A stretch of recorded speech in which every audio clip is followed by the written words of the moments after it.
Bonjour, je suis Tiffaine Rousseau, chargée d'action culturelle pour l'association Sésame, et je vais vous présenter les romans sélectionnés pour la saison 2023 du prix du roman Sésame. J'espère que cette présentation vous donnera envie de lire tous les romans proposés. L'Arbre de colère de Guillaume Aubin, La Contre-allée. En 2016, Guillaume Aubin a obtenu une bourse accordée par l'Office franco-québécois pour la jeunesse pour faire un voyage et en tirer matière littéraire. Il s'est rendu à la réserve Manicouagan. Il a été saisi par la magie du lieu et a eu envie d'y planter son histoire. Guillaume Aubin aime que les lieux soient le départ de ses histoires, et c'est le cas pour l'Arbre de colère qui se passe principalement en forêt, au Canada, au XVe siècle. L'Arbre de colère raconte l'histoire de Phirouz, recueillie par la tribu des Yeux Rouges, et dont la naissance est nimbée de mystère. Lorsqu'elle est petite fille, Phirouz grandit avec les garçons et elle épouse leurs activités, chasse, pêche, course. Mais lorsqu'elle observe les groupes de femmes, elle se dit que rester au campement, ce n'est vraiment pas fait pour elle.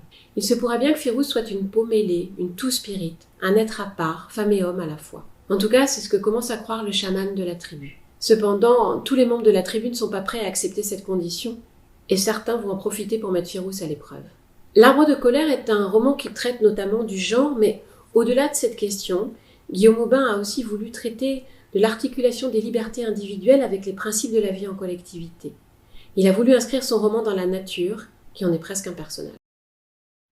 Fuir l'Éden, édition Finitude. Olivier Dorchamps est un auteur franco-britannique. Il a grandi dans le quartier des Ternes à Paris et a choisi de vivre à Londres après quelques années aux États-Unis, à Washington. D'abord avocat puis entrepreneur, il a changé de vie pour se consacrer à l'écriture en français. Je le cite, « Une langue dans laquelle j'ai moins de pudeur à dévoiler mes propres émotions qu'en anglais. » Nous sommes dans la banlieue de Londres, à Clapham Junction, à Battersea. C'est l'histoire d'Adam, 17 ans, qui vit dans ce quartier dans un immeuble, l'Eden Tower, où la vie n'est pas très rose. Il partage cet appartement avec son père, qu'il appelle l'autre, et sa jeune sœur, Lorraine. Sa mère n'est plus là. Un jour, elle est partie. Et Adam attend son retour et essaye de comprendre et de vivre sans elle, tout en protégeant sa sœur des vicissitudes de la vie et de ce père alcoolique abusif. Adam passe son temps avec ses deux amis, Ben et Pav. Il s'occupe de la maison, de sa sœur, et surtout, il attend d'avoir 18 ans pour s'en aller. Adam travaille plusieurs heures par semaine pour Claire, une femme aveugle très cultivée, à qui il fait la lecture. Ils passent aussi beaucoup de temps à discuter tous les deux. Claire le rassure, l'aiguille, le conforte dans ses choix de vie. Elle est un peu la béquille qui aide Adam à marcher droit et à voir plus loin. Un jour, à la gare de Clapham Junction, Adam retient par son sac une jeune fille qui essayait de se jeter sous un train. Elle s'enfuit, lui laissant son sac, et Adam se met à sa recherche pour lui restituer ses affaires. Cette fille belle, lumineuse, il veut la retrouver. Il veut lui parler. Mais elle habite de l'autre côté de la voie ferrée, du bon côté. Adam va se lancer dans une quête, aimer. Mais ce n'est pas facile d'aimer quand on n'a pas appris à ressentir, à dire et à partager des moments doux. La vie suspendue de Baptiste Ledan, édition Intervalle. Baptiste Ledan a vécu plusieurs carrières. Il a travaillé en politique, dans l'enseignement supérieur et en administration publique. Parallèlement, il écrit depuis un moment puisqu'il a reçu divers prix pour ses nouvelles à partir de 2003. La vie suspendue est son premier roman, qui se place à la lisière de la fable, du conte philosophique, du roman d'initiation. C'est en tout cas un roman qui s'installe durablement en nous et nous fait réfléchir sur le sens de la vie et le temps qu'on lui accorde. C'est l'histoire de Thomas Fischer, marié, père de famille. Il perd sa femme et ses deux enfants dans un accident de voiture. Et il éprouve alors le besoin de quitter cette vie, pour laquelle il ne se sent plus d'attachement, mais surtout cette ville de Joupville et les souvenirs qui s'y trouvent. Il se réfugie à Lachiaté, une ville qu'il connaît, car il y a par le passé effectué des déplacements professionnels lorsqu'il était routier. Thomas essaye de faire disparaître son chagrin à Lachiaté. La ville est calme, agréable, sans remous. Et Thomas se voit bien y rester un moment. Mais le temps passe vite. Le deuil est long. Et Thomas Fischer rencontre un problème. On ne peut pas séjourner à Lachiaté plus d'un mois. C'est la durée maximale d'un visa de tourisme et il n'y a pas d'immigration possible. Le bureau de l'immigration rejette systématiquement toutes les demandes. Thomas Fischer décide donc de s'installer clandestinement à Lachiaté et une nouvelle vie commence pour lui. Il devient passeur. Il aide les clandestins bloqués qui souhaitent s'échapper. Et puis un soir, en buvant une bière avec un habitant de Lachiaté, Thomas Fischer apprend une information incroyable sur cette ville paisible, presque ennuyeuse. Et cette révélation va changer, induire le cours de sa vie. Induire le cours de la vie d'ailleurs. La vie suspendue est un roman envoûtant sur le temps qui passe. Il pose des questions existentielles et nous reste en tête longtemps, très très longtemps. Les derniers jours des fauves de Jérôme Leroy, édition La Manufacture de Livres. Jérôme Leroy a d'abord été professeur de français dans un collège avant de devenir auteur à part entière. Il y consacre désormais son temps et il est l'auteur de romans policiers, romans noirs, romans d'anticipation. Dans les derniers jours des Fauves, nous sommes en France, à la veille des élections présidentielles de 2022. Mais le contexte gouvernemental n'est pas tout à fait celui que nous connaissons, quoique. À la tête de la France, il y a la présidente, Nathalie Séchard, qui est mariée avec un homme bien plus jeune, de 20 ans son cadet. Tiens. Les gilets jaunes, une pandémie, un système fragilisé par des questions écologiques. Nathalie Séchard est lasse, et elle ne souhaite pas se jeter dans l'arène pour un second quinquennat. Elle n'a pas envie de renouveler son mandat, elle préfère envisager une vie plus calme en Bretagne avec son mari. Et face à cette mise à disposition du siège de présidente, alors les Fauves vont se déchaîner. Nous assistons alors dans ce roman à une impitoyable course vers le pouvoir de la part d'hommes et de femmes de tout milieu politique, certains sincères, certains carnassiers, prêts à tout écraser sur leur passage. C'est un monde de barbouzes manipulateurs qui s'active sous la plume acérée de Jérôme Leroy, qui multiplie les situations rocambolesques pour nous faire plonger au cœur du pouvoir. De l'action, un certain cynisme, beaucoup d'humour, la lecture de ce thriller politique est jubilatoire. Avec la permission de Gandhi, de Abir Mukherjee, Liana Levy. Abir Mukherjee a grandi dans l'ouest de l'Écosse dans une famille d'immigrés indiens.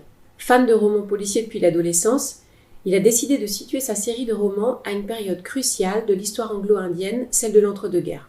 Avec la permission de Gandhi est en effet le 3e volet, qui en comptera 4, d'une série historico-policière. Les 2 premiers tomes sont L'attaque du Calcutta Darjeeling et Les princes de Sambalpur. Nous sommes en décembre 1921 à Calcutta, en Inde. Le prince de Galles vient en visite officielle et il faut absolument que tout soit idéal. Mais l'harmonie n'est en fait qu'apparente au sein de l'empire colonial, parce qu'un certain Gandhi, du parti du Congrès, prône la désobéissance civile en vue d'obtenir l'indépendance. La police impériale a donc en effet de quoi s'inquiéter avec les soulèvements de l'opposition. Dans ce contexte de visite princière, le capitaine Wyndham, officier britannique sous l'emprise de l'opium, essaye de réguler ses conflits intestinaux. Mais il a par ailleurs fort à faire car une série de meurtres non élucidés secoue la ville de Calcutta. Wyndham fait équipe avec un détective indien, le sergent Banerjee, qui est lui-même tiraillé entre son appartenance à la police de l'ennemi colonisateur et ses bons amis indépendantistes, ainsi que sa famille, qui lutte contre l'ennemi colonisateur elle aussi. Avec la permission de Gandhi, est un roman matiné d'humour british où le polar se mêle à l'histoire et dans lequel nos 2 larrons Wyndham et Banerjee forment un duo assez détonnant et assez sympathique. Ultramarin de Mariette Navarro, Kidam. Au mois d'août 2012, Mariette Navarro, qui est notamment dramaturge, embarque à bord du cargo Fort Saint-Pierre de la CMA-CGM pour une résidence d'auteur organisée par le Centre national du théâtre. C'est de là que naîtra son roman Ultramarin. Ultramarin nous embarque dans un cargo qui traverse l'Atlantique et arrive en Guadeloupe. L'île Marie-Galante fait son apparition en dernière page. La commandante du cargo est en poste sur ce cargo depuis 3 ans. Elle est fille du commandant, la mer est son royaume. Sur le cargo, son équipe est masculine. Elle s'y sent bien. Elle sait se faire aimer, respecter. Les hommes l'apprécient pour son calme, sa justesse, son professionnalisme. Un jour, pendant la traversée, après 4 jours de pleine mer, un des officiers fait une proposition. Quand, dans ce dîner, après 4 jours de pleine mer, le second se penche vers elle, et avec une candeur qu'elle ne lui connaît pas, demande « On pourrait, hein, sans blague, couper les moteurs, descendre les canaux, s'offrir une petite baignade. » Une voix, sortie d'elle, dit sans réfléchir « D'accord. » Répète « D'accord. » Un court silence suit. « Bien sûr. » Et puis un grand rire incrédule. Les hommes descendent.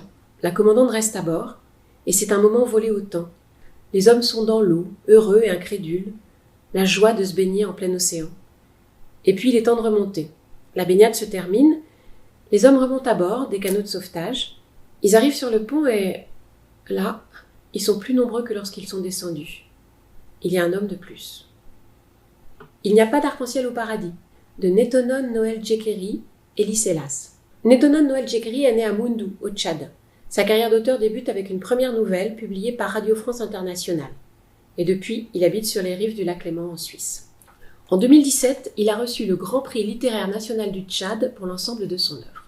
Nous sommes à la fin du XIXe siècle. La traite négrière transsaharienne bat son plein, en particulier dans la région du lac Tchad.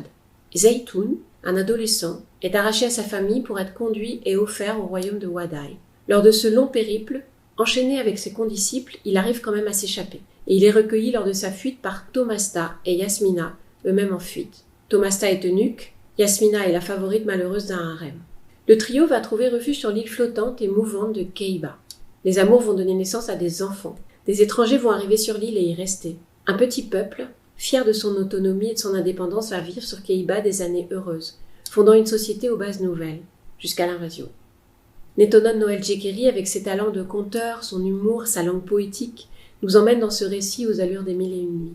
Des empires négriers jusqu'à l'apparition du groupe djihadiste Boko Haram, en passant par la colonisation et les indépendances, grâce à la magnifique langue de Netonon Noël Jekeri, nous sommes les témoins de l'épopée d'un peuple. Pourquoi pas la vie? Colline Pierret, l'iconoclaste. Colline Pierret a grandi en Alsace, a vécu dans différentes villes et habite aujourd'hui à Nantes. Elle écrit des romans, des albums et des nouvelles pour les enfants, les adolescents et les adultes. Pourquoi pas la vie est son premier roman pour les adultes.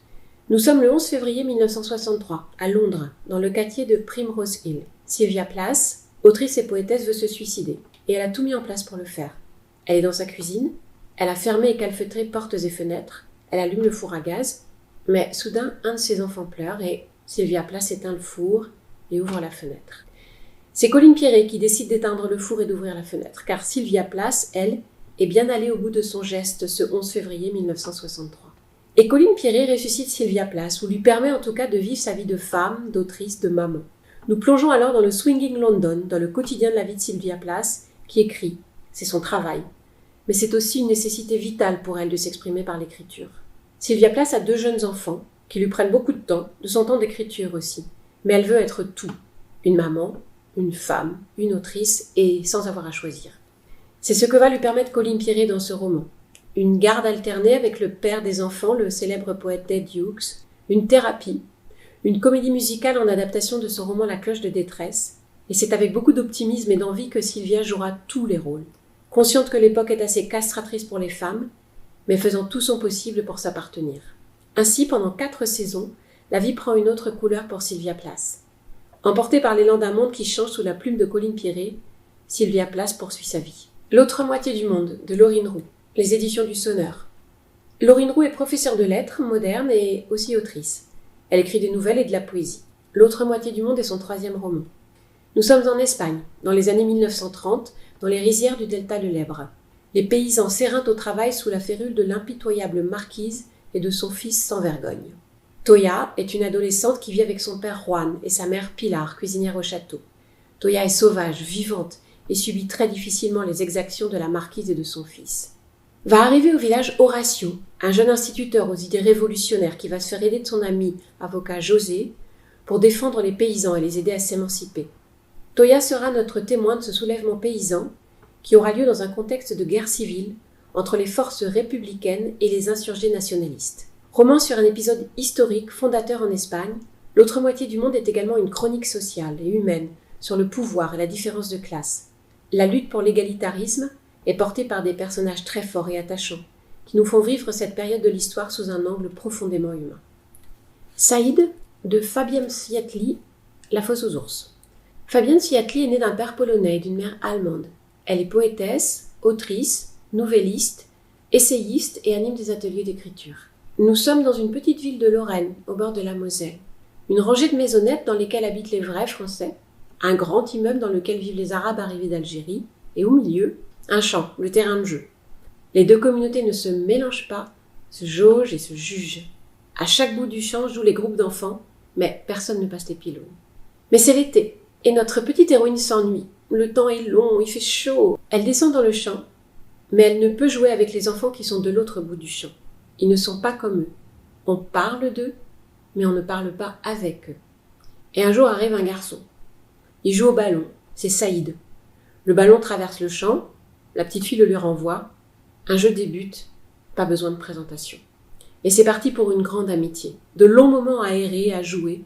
Une amitié qui, chaque été, voit renaître les galopades et la tendresse. Cette amitié est au-delà des on-dit, au-delà des sarcasmes des frères, au-delà des moqueries, jusqu'au jour où la vie s'en mêle, et parfois la vie, comme les hommes, c'est cruel. J'espère que cette présentation vous aura donné envie de découvrir et de lire les romans sélectionnés. Nous aurons le plaisir de nous retrouver très bientôt pour échanger autour de nos lectures, de vos avis, de vos ressentis, et peut-être rencontrer les auteurs et autrices des romans sélectionnés pour le prix Sésame 2023. Bonne année de lecture à tous!